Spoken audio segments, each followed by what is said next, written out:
Mohon perhatian, tekan tombol subscribe. Terima kasih atas perhatiannya.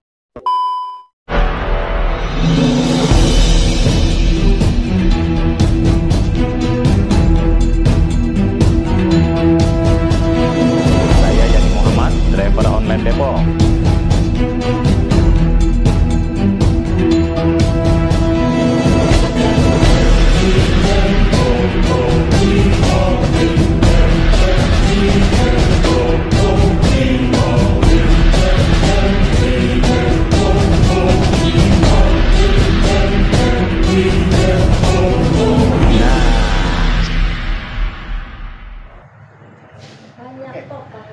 Assalamualaikum warahmatullahi wabarakatuh. Waalaikumsalam warahmatullahi wabarakatuh. Ya, pemirsa YouTuber pejuang dimanapun Anda berada, kami sedang membersamai Bang Egy Sujana. Nah, kita bisa disaksikan di YouTube Perjuangan, yaitu ada Egy Sujana Channel, ada Popole TV, ada Saula Media, ada Mimbar Tube, ada Anti Oligarki, dan ada AK Channel, terus KSPSI dan lain-lain. Nah, hari ini Logika Rakyat. ya. Channel Logika Rakyat. Oh iya, ada satu lagi channel Logika Rakyat. Nah, hari ini kita akan berbincang-bincang menyikapi soal Palu MK. Nah, ini Bang Egy, orang lain itu kan ada yang sedih, ada yang mengucapkan innalillahi wa innalillahi rojiun atas diketuknya Palu MK kemarin ya, tanggal yang mengalahkan 01 ya, dan 03. ya, sebetulnya dikalahkan bukan mengalahkan ya. Iya. Ya, dikalahkan, diksinya harus dikalahkan bukan mengalahkan. Nah, itu orang sedih, ada yang frustasi, ada yang wah macam-macam. Kalau saya itu beda nih Bang Egy. Kalau Bang Egy sendiri gimana? Kalau saya justru bersyukur dengan adanya Palu MK mengetuk dan dimenangkannya 02. Itu bagaimana nih? Menang itu. Kenapa? Itu alasannya dulu dong. Kenapa bersyukur? Ya, Orang lain pada sedih kok ente bersyukur. Aduh, ente ini pendukung 02 bagaimana? saya sebetulnya gini Bang Egy, kalau kita mau merenungi Palu MK ini, kita ambil positifnya ada dan kita secara jernih, berpikiran jernih dan waras akal sehat kita. Sebetulnya itu adalah cara Allah untuk membuka kedok atau topeng sistem demokrasi yang sekarang ada. Bukankah seperti itu sedang dibuka oleh Allah? Betapa bobroknya demokrasi atau sistem demokrasi di Indonesia. Nah, kalau saya pengen bertanya nih sama Bang Egy, bagaimana nih Bang Egy, bener apa enggak nih perasaan saya kok kayaknya bener sekali nih. Iya. Bismillahirrahmanirrahim. Assalamualaikum warahmatullahi wabarakatuh. Turyadi yang dimuliakan Allah. Amin. Jarang orang tahu namanya itu. Taunya Popole TV aja. Saudara-saudara, tidak bermaksud lebih tahu dari siapapun ya. Tapi statement antum itu amat menggugah introspeksi diri gitu. Itu pesan moralnya yang saya pahami. Bukan yang saya tangkap, yang kalau tangkap itu urusan polisi. Dilaporin. Iya, yang saya pahami. Ya. Itu menggugah pikiran kita, kesadaran diri kita, bahwa ternyata sistem demokrasi ini tidak membawa bahagia gitu loh. Buktinya tadi banyak yang sedih. Iya. Buktinya tadi menimbulkan perpecahan. Buktinya menimbulkan segala kegondokan yang luar biasa lah. Apalagi yang udah banyak keluar duit, gondoknya luar mas itu. Ya. Nah, itu benar, di sisi itu benar. Amat sangat benar. Maka saya juga jadi ikut bersyukur. Kalau pendekatannya itu. Betul. Ya toh? Iya. Nah, karena dibuka topeng busuknya demokrasi, saya menilai dari segi ilmu ya. pendekatan politiknya ada, hukum, sosiologi, historis, ya, filosofis. Ya. Itu pendekatan politik adalah upaya untuk bagaimana mendapatkan dan mengelola kekuasaan. Seni untuk itu gitu. Itulah disebut dengan ilmu politik. Ya toh? Yang keduanya turunannya ilmu politik itu mesti berpihak. Nggak boleh politik itu netral. Netral itu setan bisu. Nggak dibenarkan. Mesti ada keberpihakan. Gitu loh. Dan yang ideal dalam berpolitik jangan cari makan di situ. Kalau orang cari makan di politik itu oportunis, pasti oportunis. Ya kemarin saya dengar ada uang beredar 4 triliun itu kan orang-orang yang cari makan di politik pasti oportunis orang kayak gitu. Bisa dibeli segala macam ya. Bahkan lebih dari itu ada yang dengar sampai 100-an triliun, 600 triliun, ada saya dengar gitu. Ya, berseliweran info-info. Tapi saya nggak mau terjebak di situ. Cuma saya ingin ingatkan itu memang fakta dan sangat menggiurkan. Monyet nggak suka duit, enggak. Dia cuma suka pisang gitu loh. Kalau Sunda bilang cau. Nah yang suka duit ya kita manusia gitu loh. Ya. Dia nggak punya nilai tahu uang tuh berapa. Sekarang dolar 16.000, monyet segala macam, babi anjing nggak ngerti dia. Yang ditawarin gini kagak dimakan, nggak mau. Itu sama juga seperti anak kecil yang belum tahu apa-apa, atau orang gila juga nggak tahu apa-apa. Tapi bagi yang tahu duit, ini jadi bancakan justru. Buktinya banyak yang korupsi itu, bertriliun-triliun korupsinya. Nah inilah ketidakberpihakan dalam politik untuk berpihak kepada kejujuran, kebenaran dan keadilan. Nah, sistem ini nggak ditemui dalam demokrasi, enggak. Karena nilai kebenaran demokrasi itu nominal, kuantitas 1, 2, 3, 4, ya dah. Kalau kalian bertiga pilih yang lain, saya sendirian, walaupun saya senior dari kalian, walaupun saya profesor, kalah. Suara profesor sama suara YouTuber itu mestinya kan beda. Karena punya kapasitas dan lain-lain ya kan. Tapi buat tinjauan demokrasi yang liberal gini, bahkan orang gila aja dipoles-poles suruh nyoblos ke TPS ada kan. Ya orang mati aja suruh nyoblos. Bukan lagi orang mati, udah dikubur udah apa namanya masih beredar. Itu yang saya protes itu di KPU untuk pemilih yang 54 juta. Pemilih fiktif namanya. Apanya nyoblos? Arwah itu. Jadi itu hantu demokrasi kan. Itu kelemahan, kebobrokan, topeng-topeng yang busuk, topeng-topeng yang rombeng-rombeng, bopengan itu demokrasi itu begitu. Nah, jadi tawaran gagasan saya ada nilai-nilai yang sempurna. Namanya Islam. Cuma kita sudah kondisikan terlalu lama Islam dipojokkan dengan istilah-istilah politik identitas, teroris, kemudian radikal, ekstrim, kadrun. Itu sengaja. Bahkan zaman saya antara tahun 80 sampai tahun 90, 10 tahun itu pergolatan yang sangat dahsyat. Sampai HMI pecah dengan kasus Ajas Tunggal Pancasila. Dan tahun 84 terjadi kasus Tanjung Priuk, 2.000 orang lebih mati dibantai, 2.000. Waktu itu Panglima ABRI-nya si LB Murdani, presidennya ya Soeharto. Jangan lupa Pangdamnya saya ingat tuh Trisutrisno.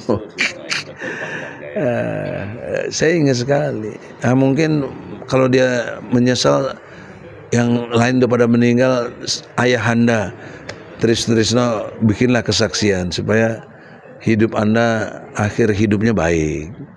Karena yang dibunuh itu umat Islam itu. Ya. Hanya apa? Hanya dibenturkan Islam dan Pancasila. Saya juga dibenturkan gitu. Saya ditangkap di Laksus. Dulu namanya Laksus Dajaya di Keramat 5 gara-gara menentang Ajas Tunggal. Jadi dalam sejarah hidup saya udah 3 kali saya di penjara kurang lebih. Bahkan 4 kali, yang itu cuma 2 kali dianggap ikut-ikut membiayai bom Molotov. Saya baru keluar dari penjara seminggu di penjara lagi coba. Allahu Akbar. Malam-malam jam 1 digerebek lagi. Bayangkan masuk ke kamar tidur itu kan sangat privasi sekali. Aduh ya lah. Kita catat lah siapa Kapolrinya dulu, siapa yang kita udah tahu lah. Tapi kita kan masih lemah, nggak bisa ngapa-ngapanya, sudah. Allah aja yang menghukum mereka, mengazab mereka nanti. Ya, ada. Oke. Ini. Ada lagi? Oke. Bang, tadi kan saya memang merasa bersyukur sekali ya. Karena kalau menurut pengetahuan saya nih, beda dengan pengetahuan Bang Egy nih. Demokrasi itu kan sebetulnya hasil pemikiran dari manusia ya. Dan sifatnya tidak membumi. Kalau di Indonesia itu sifatnya tidak pernah membumi. Contohnya misalnya, dia hanya untuk alat elit politik dalam meraih kekuasaan, dan orang-orang di bawah ini kan hanya menjadi keset. Hanya 5 tahunan sekali mereka digunakan untuk sebagai alat elektabilitas. Nah, karena itu Bang, kira-kira tadi kan Abang sudah menyebut ada sistem yang bagus nih, dan saya sudah menguping dari Abang tadi. Saya setuju. Iya, saya setuju. Iya. Islam itu rahmatan lil alamin. Nah, coba Bang, saya hanya ingin membandingkan, ini adalah demokrasi produk dari pikiran kita dan sudah melahirkan profesor, doktor dan lain-lain. Tapi kenapa kita tidak mau kembali kepada Islam yang juga bisa melahirkan profesor dalam sistem bernegara kita? Kenapa kita harus, ya Allah ya Rabbi, bertumbuh kepada pemikiran Islam? Bahkan Al-Quran itu kan bukan pemikiran manusia, itu adalah ciptaan, bukan pemikiran lagi, itu ciptaan khusus untuk kehidupan, segala macam kehidupan di muka bumi dan di bawah langit itu. Kira-kira gimana Bang? Boleh dijelaskan nggak Bang pemikiran saya ini? Ya, antum menurut hemat saya udah dapat hidayah lah. Amin. Ya. Walaupun si Hidayat belum tentu dapat hidayah gitu. Hidayat MK. Iya. Oleh karena itu keluhuran dari nilai-nilai agung, nilai-nilai yang mulia ada pada Islam itu awal muasalnya ada persepsi yang keliru, sehingga menimbulkan kesadaran yang keliru. Tahap berikutnya menimbulkan pentaatan yang keliru. Itu sistematis, Bang. Nah, teori saya waktu anugerah profesor saya di Malaysia, Asian University, saya membuat teori namanya OS-Jubedil. Objektif, sistematis, toleran. Ini cara berpikir yang ilmiah. Cara berpikir ilmiah ini, OS, saya ulangi lagi, objektif, sistematis, toleran, OS, akan membentuk sikap atau menimbulkan sikap, atau juga bisa secara induktif deduktif, sikap yang bisa memunculkan OS itu adalah mentalitas yang jujur, benar, adil, jubedil. Nah, saya gabung jadi satu, OS, jubedil. Nah, itu. Nah, ini teori bos dalam cara berpikir, ya. Jadi sudah saya presentasikan. Nah, kemudian saya ngajar di PT IKI, Perguruan Tinggi Ilmu Al-Quran. Tapi sekarang sedang off dulu, nggak tahu lah administrasinya gimana, apa dilarang ngajar juga nggak tahu. Karena di mana-mana kita dilarang, susah kali ya Allah. Saya tampil di Tasik kemarin, udah disewa gedung Juang 45, saya datang dibatalin, nggak boleh. Dan beberapa tempat lain juga. Ya, jadi bukan Rocky Gerung aja yang begini, saya juga begitu. Tapi dari sisi lain, itu tandanya Allah memberikan kualitas kepada saya. Karena kalau adanya ente, sampai ente juga nggak ada, ente sama aja, ente kan nothing. Suntik mati aja lu. Tapi lu ada, lu kagak ada sama aja, nggak punya karya. Nah, ini penting buat generasi muda. Ya, Adinda Arif, Adinda Hani, semuanya keturunannya harus berkualitas. Nah, yang kedua, tata nilai Islam. Islam itu punya sumber nilai banyak. Ayatnya kurang lebih 6.666. Ada lagi yang 6.200-an, tergantung sudut mana dia mengklasifikasi dari ayat-ayat Al-Quran. Itu kan sumber nilai Islam. Dan ditambah 300.000 hadis yang sahih, ya, dari banyak perawinya. Nah, itu susah mengambil intisari esensinya. Dengan metodologi saya tadi Osjubedil, saya bisa atas izin Allah. Dengan dikelompokkan menjadi akidah, syariah, akhlak. Ini namanya bahan atau materi kuliah untuk membahas esensi Islam. Oke? Nah, kan jelas tuh akidah, syariah, akhlak. Sekarang kita breakdown lagi. Bagaimana mendalami ilmu akidah? Ada namanya istilahnya ilmu tauhid. Ilmu tauhid itu adalah ilmu yang mengkaji tentang keesaan Allah, tentang akidah, gitu. Nah, lalu bagaimana melaksanakannya? Ada lagi namanya iman. Jadi iman ini pelaksanaan dari ilmu tauhid. Ilmu tauhid itu dikaji, didapat dari materinya akidah, gitu loh. Oke? Nah, yang kedua, syariah. Syariah dalam ilmu kajiannya namanya fikih. Fikih dilaksanakan menjadi hukum Islam, gitu loh. Hukum Islam. Kemudian yang ketiga, akhlak. Akhlak adalah perilaku yang didasari Quran dan Sunnah. Beda dengan etika. Kalau etika bergantung lokasi, bergantung peradaban, tidak bergantung kepada Al-Quran. Mereka etika itu nggak kenal halal haram. Kalau Islam kenal halal haram, nggak boleh kita. Nah, mengkaji ilmu akhlak namanya tasawuf. Gitu. Pelaksanaan dari ilmu tasawuf namanya ihsan, tuh si Arif, ihsan. Orang yang baik. Ya, jadi iman, Islam, ihsan adalah esensi yang dibawa oleh para nabi. Ini sepakat jumhur ulama. Saya kan berdebat gini udah lama. Saya mulai dakwah itu tahun 80. Udah sekarang berapa ya? Berarti udah 44 tahun. Bukan sedikit waktu itu, Bos. Separuh abad. Umur segitu udah banyak yang meninggal juga banyak itu. Bukan saya membanggakan, tidak, istighfar. Ya. Tapi saya ingin tekankan ilmu imamu amal, gitu. Ilmu inilah yang membela, mendukung, menjelaskan amalan-amalan soleh kita. Allah nggak suka kita beramal tanpa ilmu, nggak mau Allah. Ada ayatnya 17:36. Jangan kamu ikuti sesuatu yang kamu tidak tahu, karena pendengaran, penglihatan, dan hati semua akan dimintai tanggung jawab.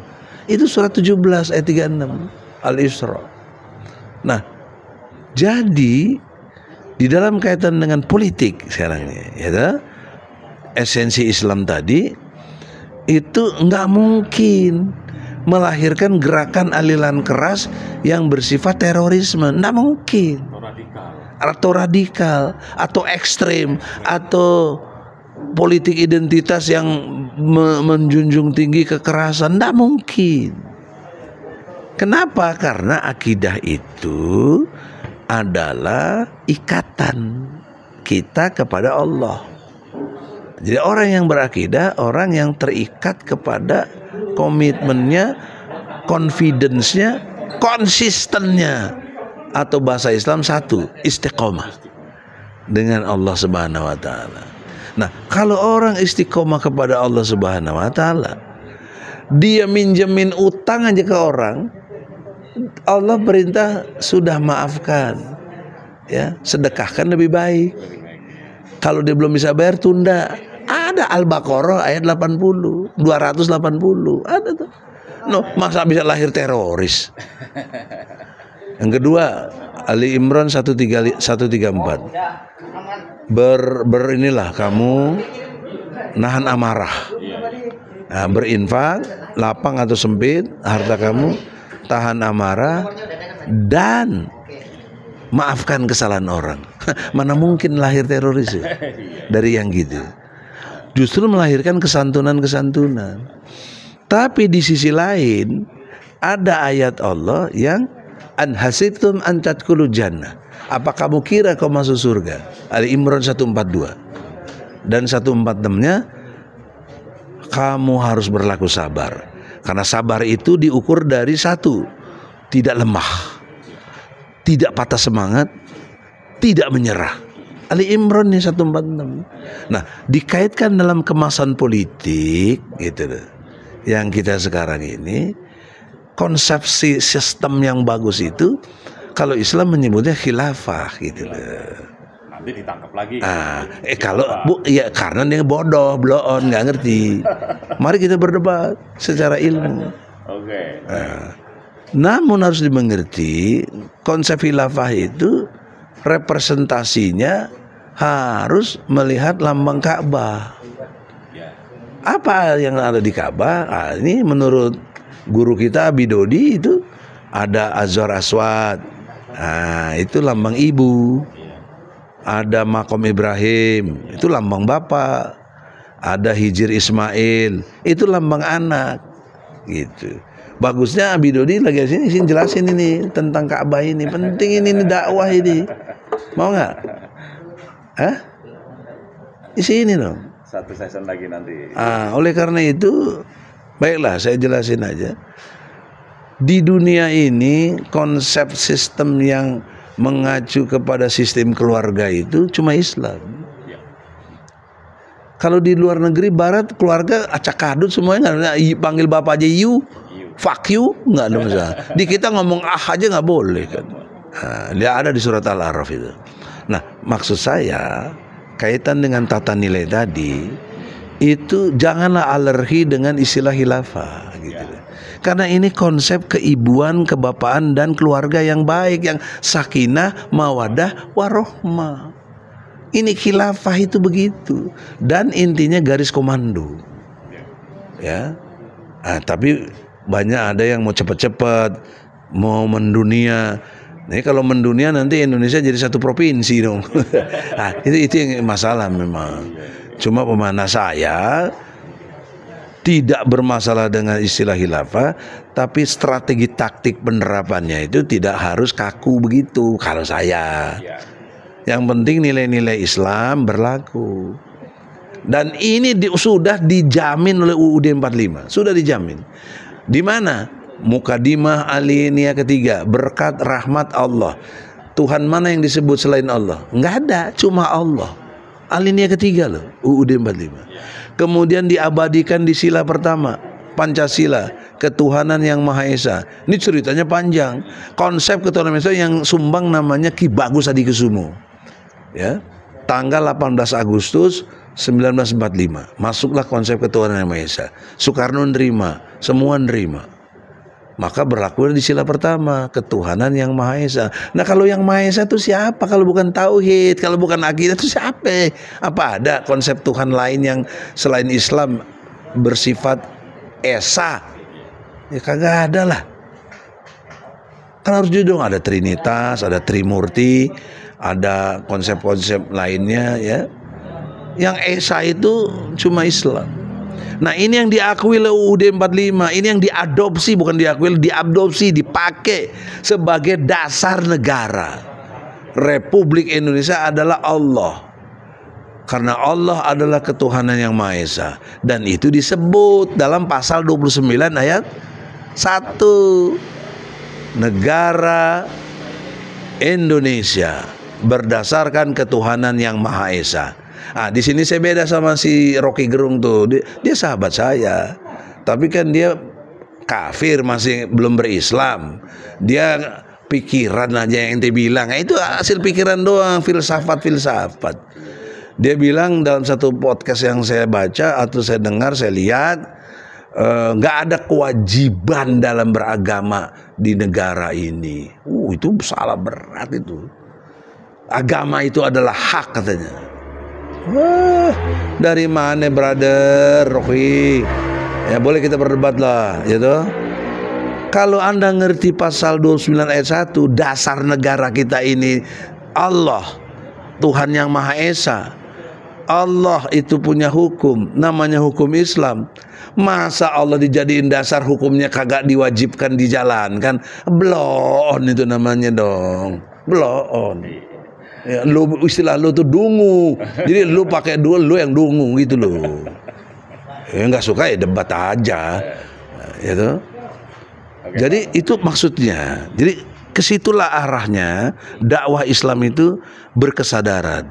Nah, kritik saya kepada Anies ini penting. Anies kan pakai jargon Indonesia adil makmur.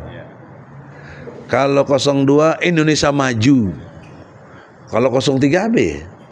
Satset apa gitu. Nggak tahu lah. Saya nggak begitu perhatian.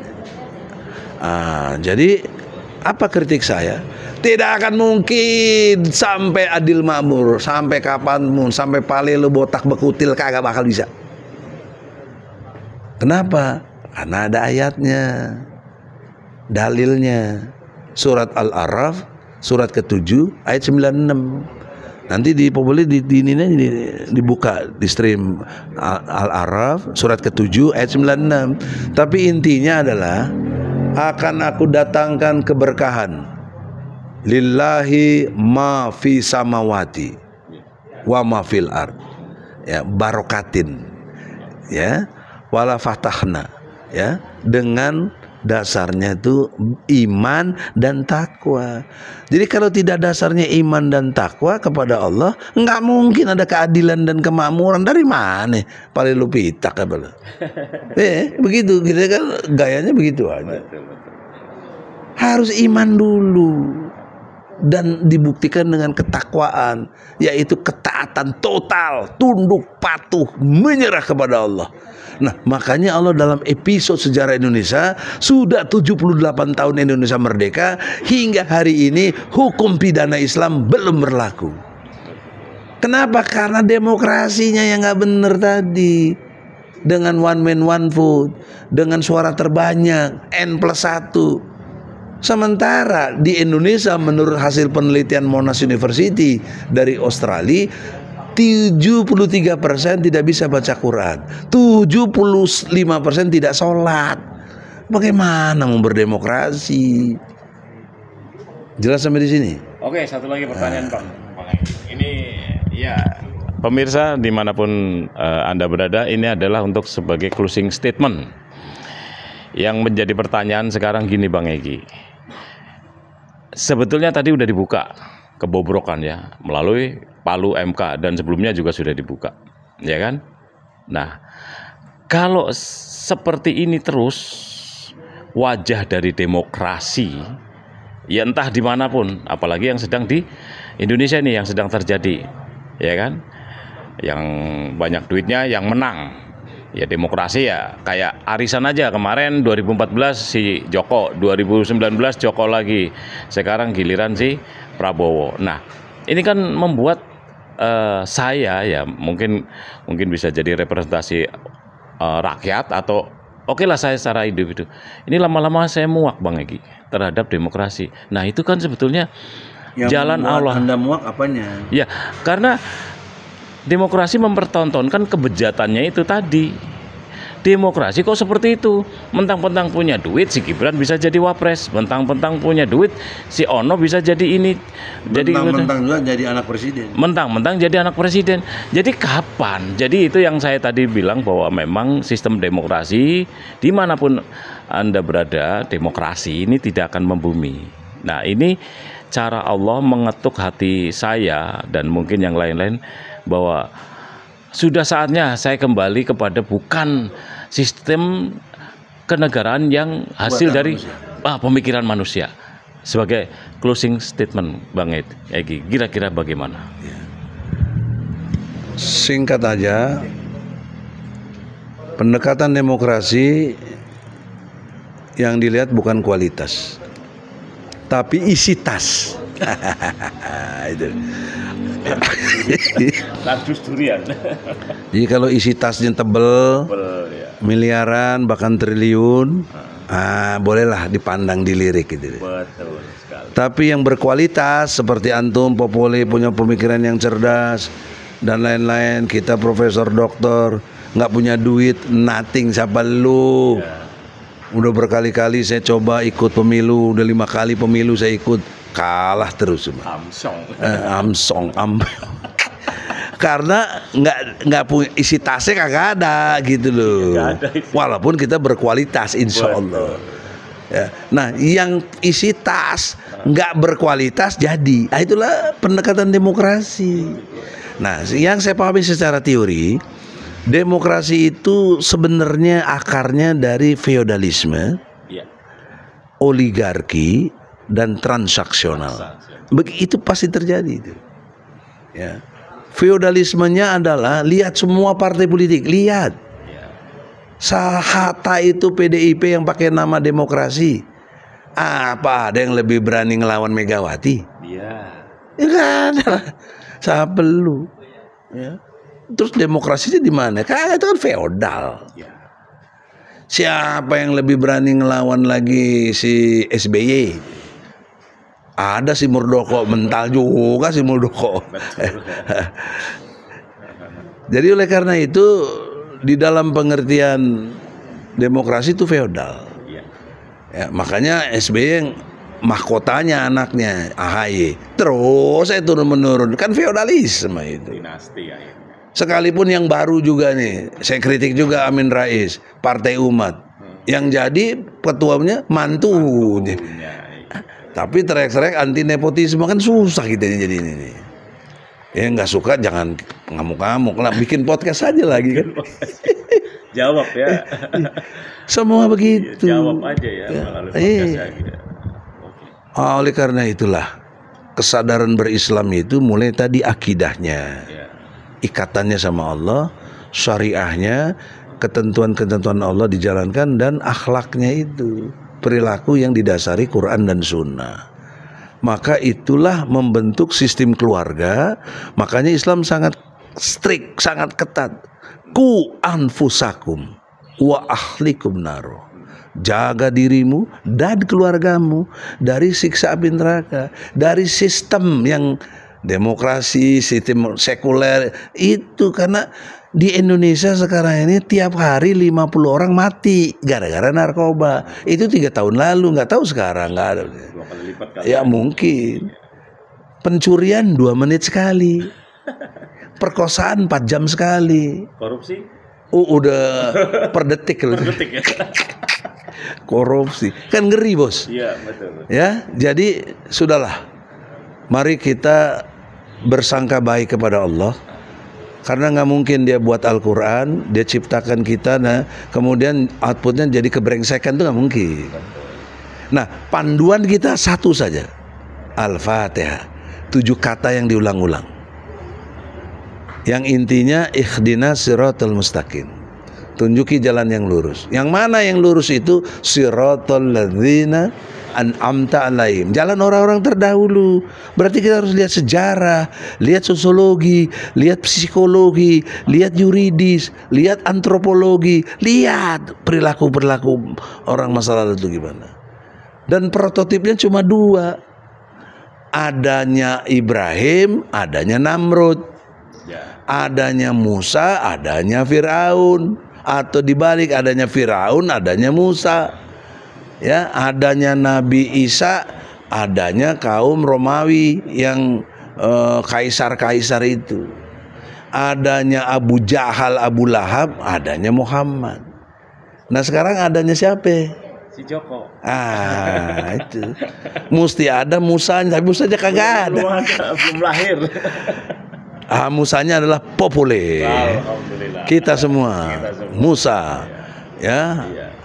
Oleh karena itulah mari kita takjim kepada Allah dengan konsep ASI. Selalu baca Al-Quran setiap hari, jaga sholatnya awal waktu, bayar infak. ASI. Apa? ASI. A-nya apa? Al-Quran, baca. sholat, infak. Udah, itu pasti sejahtera. Tijarah lan tabur. Satu bisnis yang nggak akan rugi. Terima kasih. Assalamualaikum warahmatullahi wabarakatuh. Oke, ditutup. Ya, baik pemirsa dimanapun Anda berada, ngobrol dengan Bang Egy ini tidak akan ada habisnya. Ini baru sisi kebobrokan dari demokrasi yang tadi sudah dijelaskan. Nah, belum lagi soal sistem hukum. Ini hukum kenapa kita harus mengacu jauh-jauh ke barat? Hasil pemikiran manusia juga sudah ada disediakan dalam Al-Quran. Semua ada, kenapa kita harus memuja-muja? Jadi istilah saya meminjam Rocky Gerung dungu gitu ya. Jadi istilah saya ini blow on. blow on. Jadi kaum blow on para blow on pemuja demokrasi, ya insaflah kalian ya. Wabillahi taufik walhidayah. Wassalamualaikum warahmatullahi wabarakatuh. Mantap.